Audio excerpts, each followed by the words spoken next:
Mahar cartoon TV. Hello बच्चों, आज मैं आपको पंचतंत्र की एक और नई कहानी सुनाऊंगी।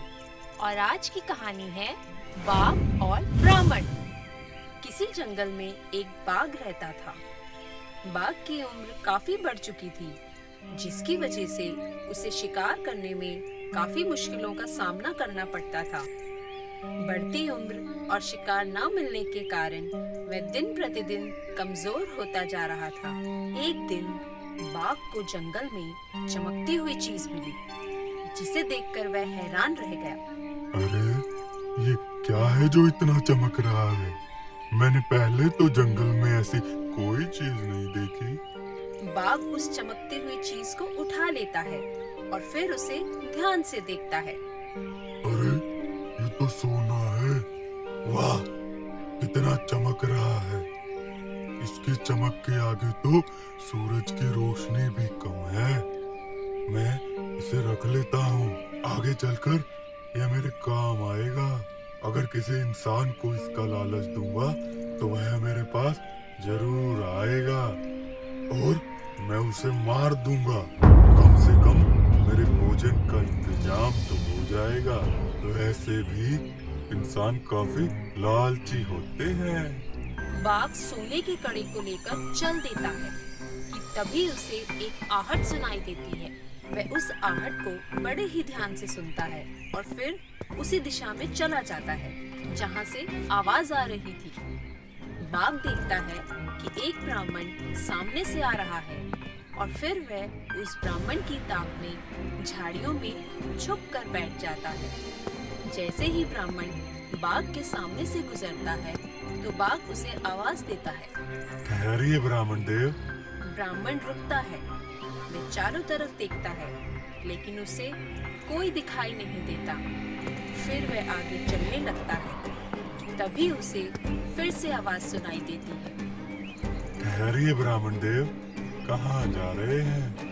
ब्राह्मण फिर से रुक जाता है और अपनी नजरें चारों तरफ दौड़ाता है, लेकिन उसे कुछ नजर नहीं आता। ब्राह्मण बोलता है, भाई, तुम कौन हो जो इस तरह से मुझे आवाज लगा रहे हो?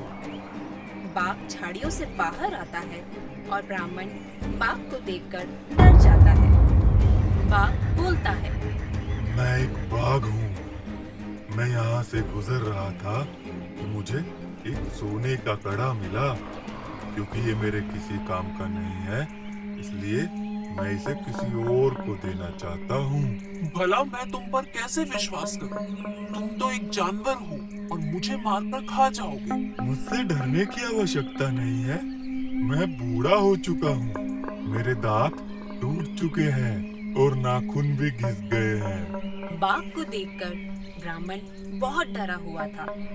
उसके लिए बाघ के पास जाकर सोने का कड़ा लेना मौत को दावत देने के बराबर था। बाघ ब्राह्मण के मन की बात भाप जाता है और उसे लालच देते हुए बोलता है, अरे अरे, डरने की जरूरत नहीं है।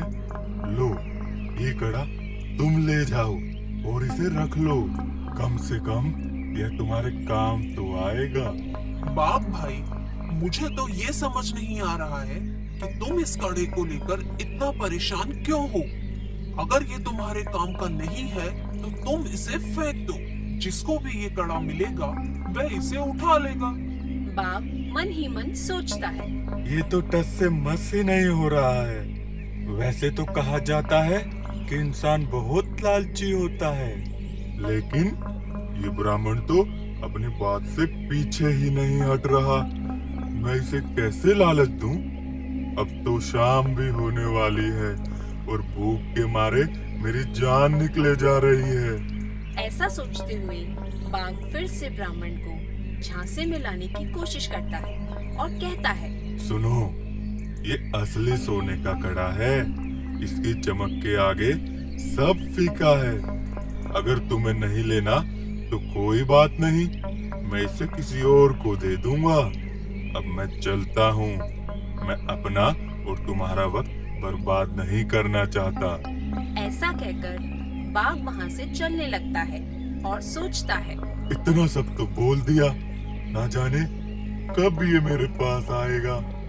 इतनी देर तक तो इंतजार कर लिया, और कितना करूं? अगर ये मेरे पीछे पीछे आता है तो ठीक है, वरना मैं यहाँ से चला जाता हूँ और किसी और को ढूंढता हूँ। शायद कोई और ही मिल जाए। बाघ की तरह ब्राह्मण के मन में भी कुछ न कुछ बात चल रही थी।